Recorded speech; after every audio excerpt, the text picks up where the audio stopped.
Hello everyone, welcome to the law pillar. I am Pallavi Bhatele. आज हम continue करेंगे POCSO act की क्लास, जिसमें अपन चैप्टर्स 5 एंड चैप्टर 6 कवर करेंगे। ओके, कंटिन्यू करते हैं चैप्टर्स। चैप्टर नंबर 5 है क्या? चैप्टर नंबर 5 है procedure for reporting of cases.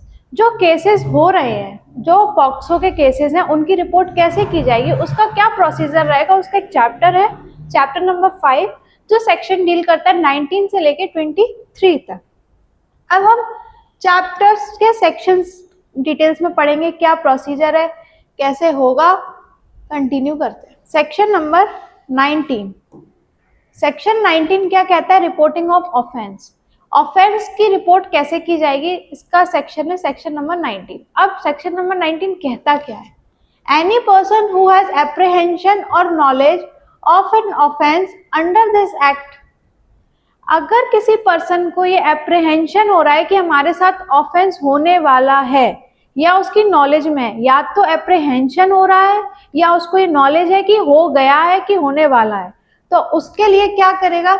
या तो ऑफेंस हो गया, इसकी नॉलेज है उसको, या एप्रीहेंशन हो रहा है, होने का लग रहा है कि ये हमारे साथ हो सकता है। Shall provide such information to, तो उसकी इंफॉर्मेशन किसको दी जाएगी? SJPU, special juvenile police unit and local police को। Clear? Every report shall be. अब हमने SJPU को और लोकल पुलिस में, या SJPU को डायरेक्ट करिए इन्फॉर्म, या नहीं तो हमने लोकल पुलिस को इन्फॉर्म किया। अब उसके बाद क्या होगा? इन्फॉर्म तो हमने कर दिया, तो वो क्या करेंगे? पुलिस वाले रिपोर्ट को लिखेंगे। आप किसी को इन्फॉर्मेशन देने जाएंगे पुलिस में, तो वो एक FIR वगैरह लिखते हैं, तो वही प्रोसेस चलेगी। Every report shall B an entry number and recorded in writing.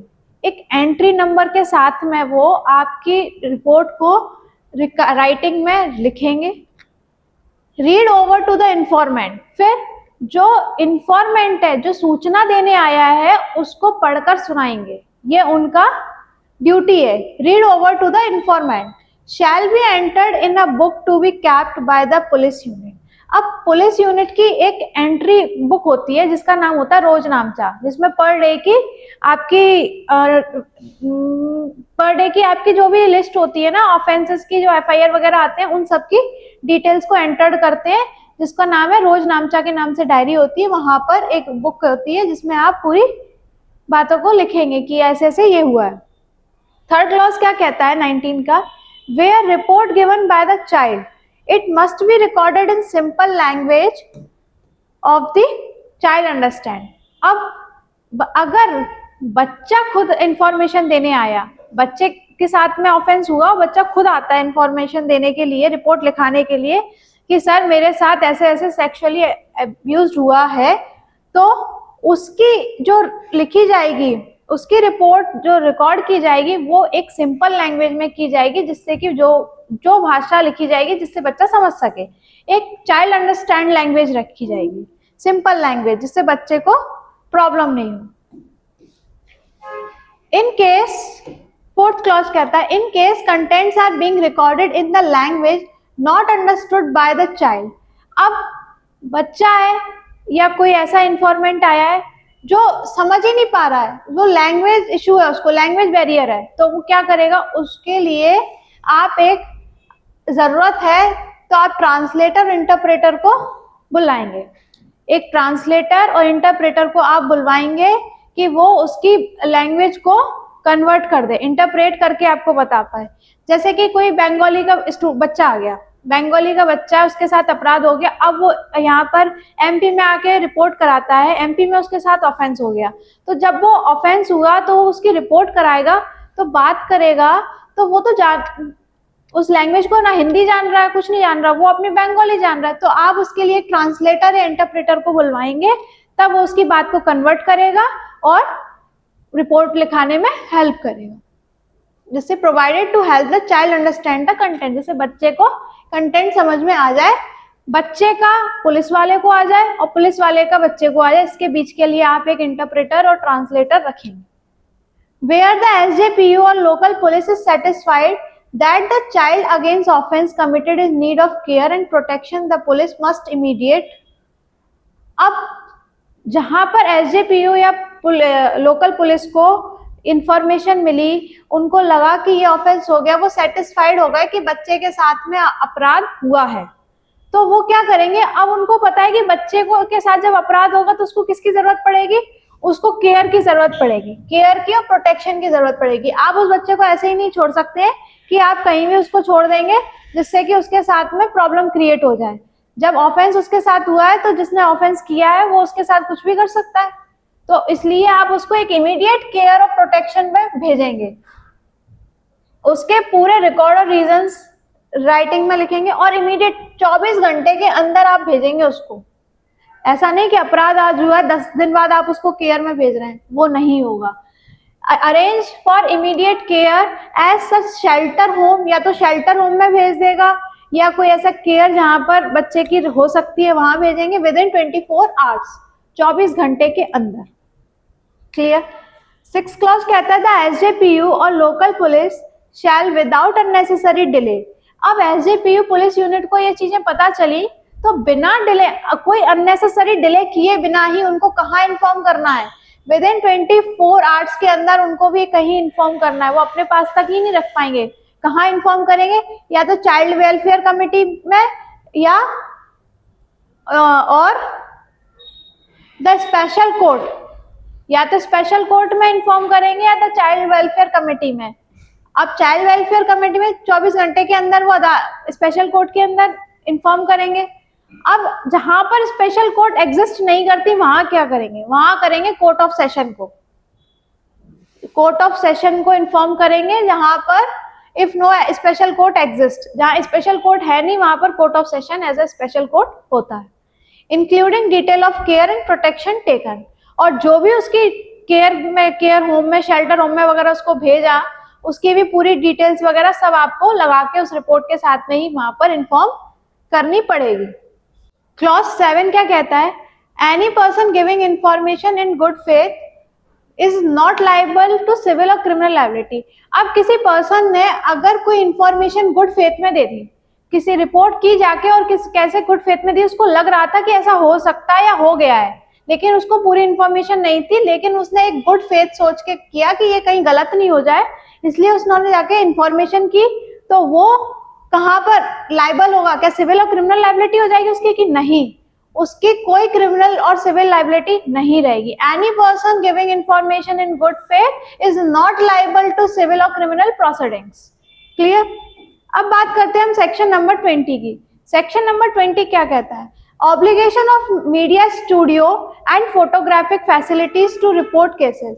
अब मीडिया और स्टूडियो पर एक ऑब्लिगेशंस क्या लग रही है वो आगे पढ़ेंगे, उसकी रिपोर्ट केसेस कहाँ की जाएगी। Any personnel of media or hotel or lodge or hospital or club or photographic facilities etc. regardless of number of employees if come across sexually exploitative material involving a child shall provide information to SJP or local police। अब क्या कह रहा है section number 20, अगर कोई media या hotel, laws, hospital, club या photographic facility वाली जगह है जहां पर कोई ऐसा मटेरियल स्टोर हो गया है, तो उनकी क्या ड्यूटी बनती है, ये ड्यूटी है कि उनको इन्फॉर्मेशन करनी चाहिए। किसको इन्फॉर्म करना चाहिए, एसजेपीयू को या लोकल पुलिस को, लेकिन वो नहीं करते हैं। अगर वो नहीं करेंगे तो उसकी पनिशमेंट है, लेकिन अगर वो उनका duty any personal of media, hotel और लॉज और हॉस्पिटल और क्लब और photographic facilities etcetera regardless of number of employees, या वहां के कोई भी एम्प्लॉइज वगैरह भी, अगर कोई भी सेक्सुअली एक्सप्लॉयटेटिव मटेरियल उन बच्चे का उनके पास है, तो उनकी ये ड्यूटी है कि वो एसजेपीयू लोकल पुलिस को जाके इंफॉर्मेशन प्रोवाइड कराए। क्लियर। इतना बात करता है सेक्शन नंबर 20। अब बात करते हैं सेक्शन नंबर 21 की। सेक्शन नंबर 21 क्या है, punishment for failure to report और रिकॉर्ड अ केस। अब हम गए थे रिपोर्ट लिखाने, उन्होंने हमारी रिपोर्ट नहीं लिखी, किसी के पास भी गए, जैसे हमारे कुछ ऐसे इंस्टीट्यूशन वाले हैं, किसी को जाके इन्फॉर्म किया हमने, उन्होंने भी नहीं लिखी, तो उसकी भी पनिशमेंट। वो पनिशमेंट कहाँ दी है, सेक्शन नंबर 21 में दी है। एनी फर्स्ट क्लॉज क्या कहता है, any person who fails to report under section 19 clause 1। अब जो हम सेक्शन नंबर 19 में पढ़ के आए थे प्रोसीजर उसका, रिपोर्ट का, अगर वो फेल होता है रिपोर्ट, कोई पर्सन रिपोर्ट लिखने के लिए फेल होता है अंडर सेक्शन नंबर 19 क्लॉज 1 और सेक्शन 20 और रिकॉर्ड अंडर सेक्शन 19 क्लॉज 2, तो उसको कितनी पनिशमेंट है? Punishable with imprisonment up to 6 months, 6 महीने या फाइन या बोथ, या तो 6 महीने की सजा या फाइन दे सकते हैं या दोनों ही, और अप टू 6 महीने या 6 महीने से ज्यादा की भी पनिशमेंट मिल सकती है। क्लियर? सेकेंड क्लॉज क्या कहता है? Any person being in charge of any company or an institution who fails to report under section 19 clause 1। अब कोई पर्सन इंचार्ज है, जैसे किसी इंस्टीट्यूट का इंचार्ज है जिसपे रिस्पॉन्सिबिलिटी पूरी है, लेकिन वो उसके पास जाते हैं इन्फॉर्म करने के लिए और वो अगर नहीं करता है, वो रिकॉर्ड करता है, जैसे कि कोई एक हॉस्टल है, हॉस्टल वार्डन है, वहां पर किसी बच्चे के साथ कोई सेक्सुअली एक्सप्लॉयटेटिव हुआ है, वो जाके वार्डन को इन्फॉर्म करता है, वो वार्डन इंचार्ज है हॉस्टल का, लेकिन वो अगर इन्फॉर्म कर रहा है, वो नहीं रिकॉर्ड कर रहा है अपनी उसकी रिपोर्ट को, अगर नहीं लिख रहा है, तो उसको क्या पनिशमेंट मिलेगी? Shall be punished with imprisonment up to 1 year, up to 1 year plus fine. ये रही इंचार्ज ऑफ कंपनी वगैरह की या इंस्टीट्यूशन का कोई इंचार्ज है, अगर वो ऐसा काम करता है, रिपोर्ट नहीं लिखता है, तो उसकी पनिशमेंट रहेगी up to 1 year plus fine. अब इसका एग्जेम्पशन है, this punishment do not apply to a child. अब ये बच्चे पर अप्लाई नहीं होती है, ये पनिशमेंट बच्चे पे अप्लाई नहीं होती। अगर बच्चा है, वो डर रहा है, वो नहीं जा रहा रिपोर्ट लिखाने के लिए, तो उसका क्या है? तो वो उस पर कोई पनिशमेंट लाइबल नहीं होगी कि अरे इसने इन्फॉर्म क्यों नहीं किया या इसने रिकॉर्ड नहीं की, उसको बताया, ये अप्लाई नहीं की जाएगी बच्चे पर। अब सेक्शन नंबर 21 की पनिशमेंट समझ में आ गई। पहला, कोई भी पर्सन, एनी पर्सन अगर रिपोर्ट को लिखने में फेल होता है तो उसकी पनिशमेंट रहेगी अप टू 6 मंथ्स और फाइन और बोथ। और अगर कोई person being in a charge of any company और एन इंस्टीट्यूशन का है, तो उसकी रहेगी punishment imprisonment up to 1 year plus fine. Clear? Section number 21 clear होता है अपना। नेक्स्ट सेक्शन क्या है? Section number 22, punishment for false complaint और फॉल्स इंफॉर्मेशन। अब पनिशमेंट किसकी मिल रही है? फॉल्स कंप्लेंट और फॉल्स इंफॉर्मेशन देने पर। जैसे कि किसी ने गलत इंफॉर्मेशन दे दी, गलत कंप्लेंट लिखा गया, क्यों? उसका क्या इंटेंशन है? मैलाइसियस इंटेंशन है कि उसको ह्यूमिलेट करना है, डिफेम करने के लिए उसने गलत इंफॉर्मेशन दी है कि हमें इसकी बदनामी करनी है, इसलिए हमने ऐसा दिया। तो ऐसा नहीं है कि उसकी सुनवाई की जाएगी, उसकी पनिशमेंट है। अगर आपने गलत इंफॉर्मेशन, गलत कंप्लेंट दी है, तो उसकी पनिशमेंट दी जाएगी। क्या है punishment? Any person who makes false complaint और false information with malicious intent, malicious intent के साथ में आपने कोई फॉल्स कंप्लेंट या फॉल्स इंफॉर्मेशन दी है, ह्यूमिलेट या एक्सपर्ट करने के लिए या थ्रेटन करने के लिए या डिफेम करने के लिए, तो shall be punished with imprisonment up to 6 month और फाइन और बोथ। तो उसमें आपको पनिशमेंट मिलेगी 6 महीने से अप टू 6 मंथ या फाइन या बोथ। अब सेकेंड क्लॉज क्या कहता है? वेयर फॉल्स कंप्लेंट और false information by a child.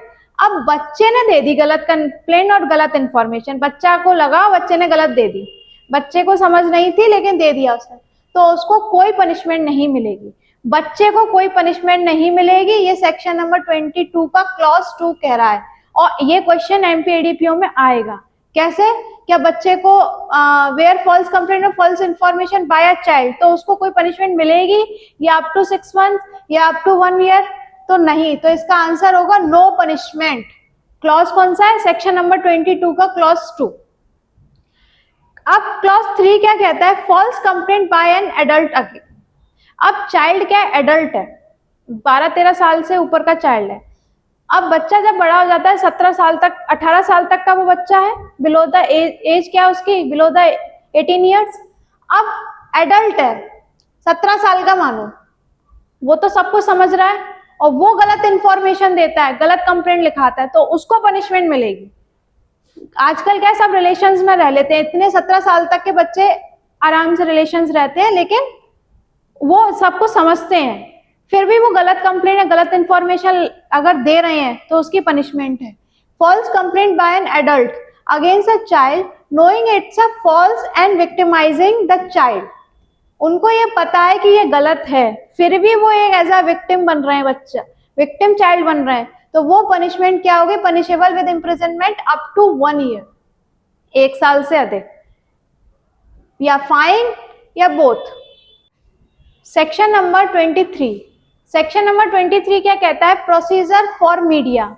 Media का क्या प्रोसीजर है, no person shall make any report or comment on child from any form of media without complete and authentic information that harm the child's reputation or privacy। अब कोई भी media, किसी भी form की media, media में social media, TV, advertisement, सब तरीके की सब मीडिया में इंक्लूड्स रहते हैं, तो वो किसी रिपोर्ट पर या कोई बच्चे पे कोई कमेंट, जब तक उसको कोई ऑथेंटिक इंफॉर्मेशन नहीं मिल जाती है तब तक कोई कमेंट या कोई रिपोर्ट ऐसी नहीं करेगा जिससे बच्चे की रेपुटेशन को हार्म हो, उसकी प्राइवेसी को हार्म होता है, तो वो जब तक ऐसा कोई भी मीडिया ऐसा काम नहीं करेगा, ना कोई कमेंट करेगा, ना कोई ऐसा रिपोर्ट करेगा, जब तक कि उसको कोई एक कंप्लीट या ऑथेंटिक इंफॉर्मेशन नहीं मिल जाती। सेकेंड क्लॉज कहता है media can not disclose child identity. अब मीडिया किसी भी तरीके की आइडेंटिटी को, बच्चे की आइडेंटिटी को डिस्क्लोज नहीं कर सकता। इसका एक केस आया था, निपुण सक्सेना का केस था, निपुण Saxena versus union of India का, जिसमें यही बताया था कि आप बच्चे की आइडेंटिटी को किसी भी तरीके से डिस्क्लोज नहीं कर सकते हैं। अब आइडेंटिटी में क्या इंक्लूड है, आइडेंटिटी क्या हो सकती है, उसका नाम, एड्रेस, फैमिली बैकग्राउंड, या उसका school name, address, photo, family, school, neighbourhood और एनी अदर डिटेल्स, कोई भी आप उसको आप डिस्क्लोज नहीं करेंगे। इसका एक्सेप्शन है, एक्सेप्शन क्या है, अगर स्पेशल कोड अलाउ कर दे तो आप डिस्क्लोज कर सकते हैं, और वो कब करेगा अलाउ, ये एक्सेप्शन मोस्ट इंपॉर्टेंट है, इस पे स्टार लगा लो। इस एक्सेप्शन से क्वेश्चन आता है, क्या क्वेश्चन आता है, स्पेशल कोर्ट में allow disclosure in the identity, वो कर सकता है कि आइडेंटिटी को डिस्क्लोज कब कर सकता है, स्पेशल कोर्ट जब अलाउ करेगा जब चाइल्ड्स इंटरेस्ट की बात आएगी, जब बच्चे का उसमें इंटरेस्ट है, उसका हित है, तब वो अलाउ करेगा कि अब इसकी आइडेंटिटी को आप डिस्क्लोज कर सकते हैं with reasons recorded in writing. आपको उनके सारे रीजंस भी बताने पड़ेंगे कि आपको क्यों कर रहे हैं, तो ये सब कौन करेगा, स्पेशल कोर्ट करेगी।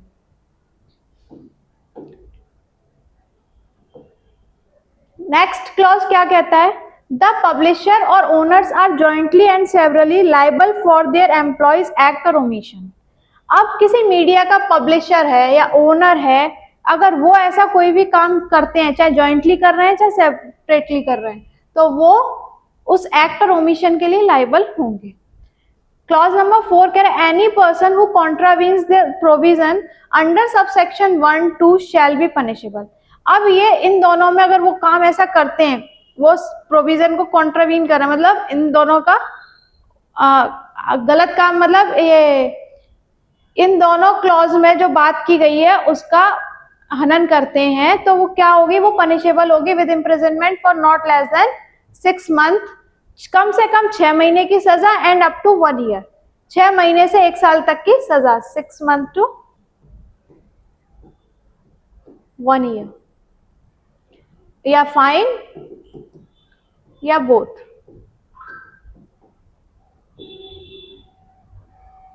Clear. Chapter number 6, chapter number 6 क्या कह रहा है, procedure for recording of statement of the child. अब बच्चे के स्टेटमेंट्स रिकॉर्ड करने का क्या प्रोसीजर रहेगा, ये हम पढ़ेंगे सेक्शन नंबर 24 से लेके सेक्शन नंबर 27 के अंदर तक हम कवर करेंगे। अब सेक्शन क्या कहता है, section number 24 recording of statement of a child. अब बच्चे के स्टेटमेंट कैसे रिकॉर्ड होंगे, कहाँ होंगे, ये हम पढ़ेंगे सेक्शन नंबर 24 में। The statement of the child shall be recorded, कहाँ पर होंगे, या तो बच्चा जहाँ रह रहा है एट द चाइल्ड्स रेसिडेंस, या where the child usually resides, या ऐसी प्लेस जहाँ पर बच्चे की चॉइस हो, a place where the child's choice.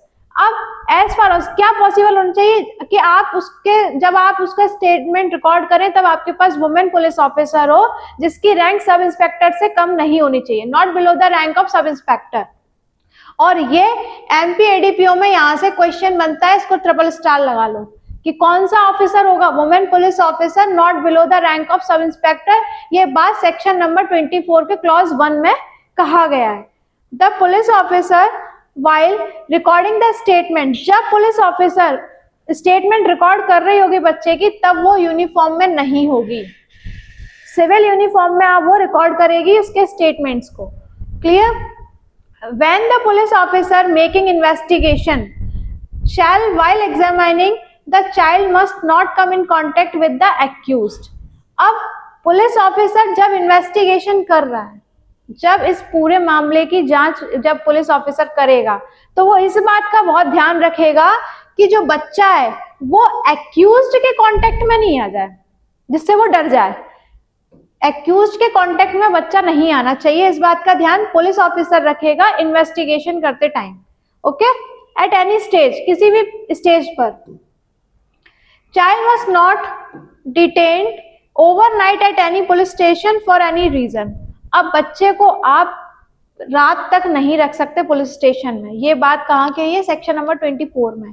Child must not be detained, आप उसको ओवरनाइट तक आप स्टेशन नहीं रख सकते हैं कि हम इन्वेस्टिगेशन कर रहे हैं, हम ये कर रहे हैं तो आपको रुकना पड़ेगा। नहीं, बच्चे को आपको नॉट डिटेन्ड ओवरनाइट, आपको रात में उसको घर भेजना पड़ेगा। अब लास्ट क्लॉज क्या कहता है? The police officer shall ensure that the identity of the child must be kept confidential from the public और मीडिया। अब पुलिस ऑफिसर क्या करेगा? पुलिस ऑफिसर को उसकी बच्चे की जो आइडेंटिटी है उसको काफी कॉन्फिडेंशियल रखेगा, बहुत गोपनीय रखेगा पब्लिक से और मीडिया से। ये नहीं कि जाके वो पुलिस ऑफिसर जाके पब्लिक में करे या मीडिया को इन्फॉर्म करे कि ऐसी ऐसी बात हो गई, नहीं, वो जितनी हो सकती है उस बच्चे की आइडेंटिटी को कॉन्फिडेंशियल रखेगा।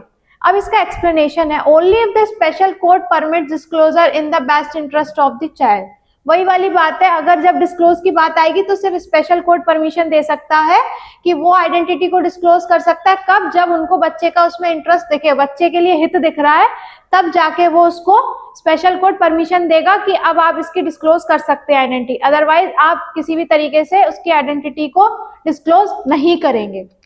ये रहा हमारा सेक्शन नंबर 24। अब बात करते हैं सेक्शन नंबर 25 की, recording of statement of a child by a magistrate. अब मजिस्ट्रेट के द्वारा बच्चे के स्टेटमेंट रिकॉर्ड किए जा रहे हैं। If the statement of child being recorded under section 164 of CrPC या 183 बीएनएसएस, अब बीएनएसएस हो गया तो उसके भी सेक्शंस याद रखने हैं। If the statement of child being recorded under section 164 of CrPC, लेकिन पॉक्सो में अभी सिर्फ सीआरपीसी के सेक्शन का जिक्र है, अभी बीएनएसएस कहीं लिखा नहीं है, लेकिन हमने एज यूजुअल पढ़ने के लिए लिख लिया है। If the statement of child being recorded under section 164 of CrPC या 183 BNSS, the magistrate must record it exactly as spoken by child without any alteration, coercion या प्रेशर। अब क्या बात आ रही है? अगर मजिस्ट्रेट स्टेटमेंट रिकॉर्ड करता है, जैसे कि सीआरपीसी के 164 में रिकॉर्ड होते हैं स्टेटमेंट्स और बीएनएस के 183 में होते हैं, तो वहां पर मजिस्ट्रेट क्या रिकॉर्ड करेगा? वो सारे एग्जैक्ट वर्ड्स रिकॉर्ड करेगा जो बच्चा बोल रहा है, बिना किसी ऑल्ट्रेशन के या किसी कोर्जन के या प्रेशर के। बच्चा जो बोल रहा है उसी को वो लिखेगा, जो स्पोकन करता जाएगा एग्जैक्टली वही वर्ड्स मजिस्ट्रेट रिकॉर्ड करता जाएगा। प्रोवाइजो क्या कहता है? इसका प्रोविजन है, वो कहता है first proviso to subsection 1 of 164 CrPC. अब जो 164 सीआरपीसी और 183 बीएनएसएस का जो सबसेक्शन 1 का जो प्रोवाइजो है वो क्या कह रहा है? वो सुनो, the accused advocate is not allowed to be present during the record child statement. जब आप बच्चे के स्टेटमेंट्स रिकॉर्ड कर रहे होंगे तब एक्यूज्ड का एडवोकेट नहीं होना चाहिए वहां, ये बात का ध्यान रखना है। ये कहां पर दिया? ये सेक्शन 164 सीआरपीसी के सब क्लॉज 1 के फर्स्ट प्रोवाइजो में ये बात कही गई है। ठीक है, सीआरपीसी के 164 और बीएनएस का 183 सेक्शन। क्लियर? ये हो गई हमारी अभी 25 का क्लॉज 1। क्लॉज 2 क्या कहता है? The magistrate must provide the child and their parents, guardian, legal representatives.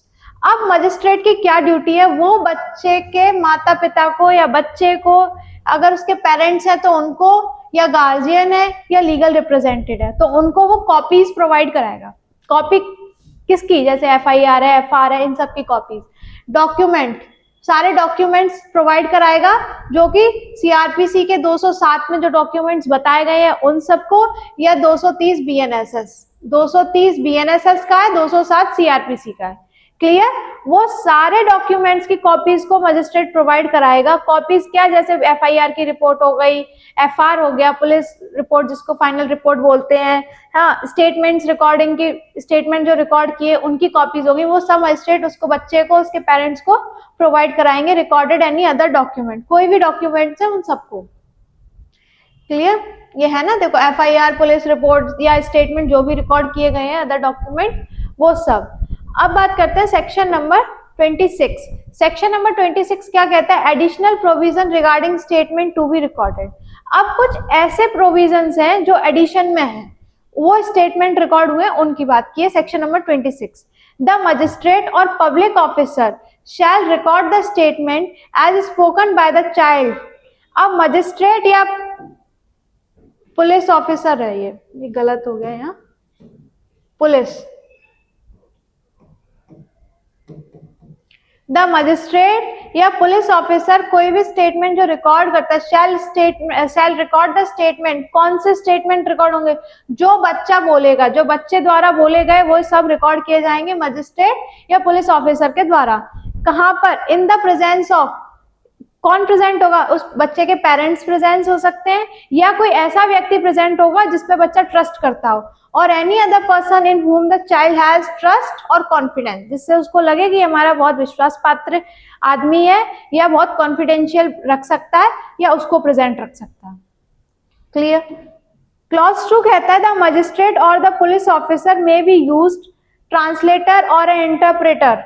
Translator और interpreter must be qualified and experienced और remunerated as per prescribe government rules. वही वाली बात है, अब मजिस्ट्रेट, पुलिस ऑफिसर तो स्टेटमेंट कर रहे थे रिकॉर्ड, लेकिन भाषा का एक आपकी लैंग्वेज बैरियर आ रहा है, तो उसके लिए आप ट्रांसलेटर और इंटरप्रेटर रख सकते हैं, जो कि मस्ट बी क्वालिफाइड या एक्सपीरियंस्ड होना चाहिए, जो भी गवर्नमेंट के रूल्स प्रेस्क्राइब है उसके द्वारा।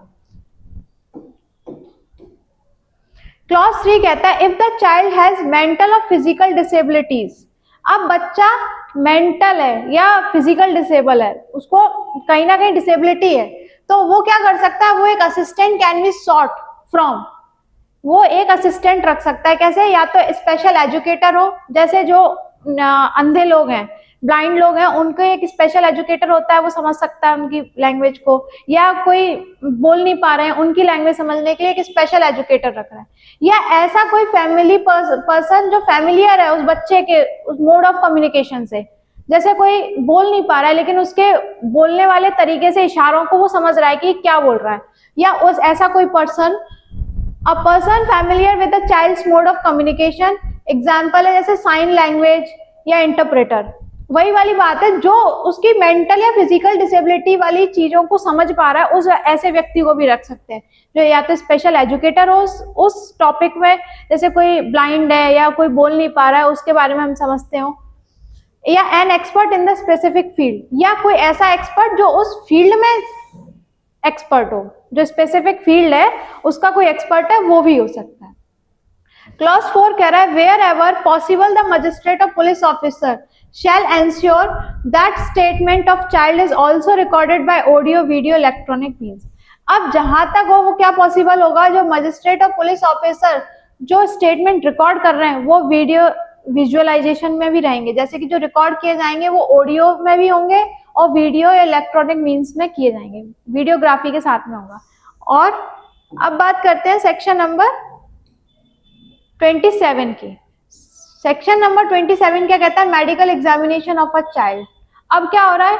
Medical examination. मेडिकल एग्जामिनेशन जो सेक्सुअली एक्सप्लॉइटेटिव बच्चे हुआ, कोई भी उसके साथ अपराध होता है तो उसका मेडिकल होगा। मेडिकल कहाँ दिया है? सेक्शन नंबर 27 में।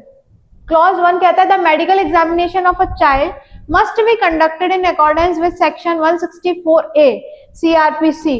CRPC में मेडिकल एग्जामिनेशन कहाँ हो रहा था? सेक्शन 164A में और BNSS के 184 में। तो जब मेडिकल एग्जामिनेशन हमें बच्चे का कराना है तो उसमें यह जरूरी नहीं है कि FIR कराने के बाद कराना है, FIR या कंप्लेंट से पहले भी हो सकता है मेडिकल एग्जामिनेशन। तो the medical examination of a child must be conducted in accordance with section 164A CRPC, 184 BNSS. FIR और कंप्लेंट इज नॉट मैंडेटरी. अब FIR या कंप्लेंट होना जरूरी नहीं है कि पहले ये होगा तभी मेडिकल एग्जामिनेशन होगा. अगर जरूरत पड़ती है तो CRPC के 164A और 184 BNSS के थ्रू भी आप मेडिकल एग्जामिनेशन करा सकते हैं. सेकेंड क्लॉज कहता है if the victim is a girl child. अब जो विक्टिम है वो गर्ल है, गर्ल चाइल्ड है, तो उसका मेडिकल एग्जामिनेशन कौन करेगा? तो उसका medical examination shall be conducted by a women doctor से करवाया जाएगा. अगर यहाँ पर गर्ल विक्टिम है तो वहां उसका मेडिकल एग्जामिनेशन एक वुमेन डॉक्टर ही करेगी. थर्ड क्लॉज कहता है medical examination shall be conducted in the presence of a parents और एनी अदर पर्सन. अब जब मेडिकल एग्जामिनेशन कंडक्ट कराया जा रहा है, जहां मेडिकल एग्जामिनेशन होगा वहां पर उसके बच्चे के साथ में कौन प्रेजेंट होगा? उस बच्चे के साथ में उसके पेरेंट्स प्रेजेंट हो सकते हैं या कोई ऐसा पर्सन जिस पर बच्चा ट्रस्ट करता. क्लियर? फोर्थ क्लॉज कहता है in the absence of a parents, guardian, trusted person, the examination shall be conducted in presence of a woman nominated by the head of the medical institution. अब बच्चा है, उसके ना parents है, ना कोई गार्जियन है और ना कोई ट्रस्टेड पर्सन है, तो फिर मेडिकल एग्जामिनेशन किसके सामने होगा? तो मेडिकल एग्जामिनेशन कंडक्ट कराया जाएगा एक वुमेन नॉमिनेटेड, जो हेड ऑफ मेडिकल इंस्टीट्यूशन की हेड होगी, उसके प्रेजेंस में आपको कंडक्ट कराना पड़ेगा.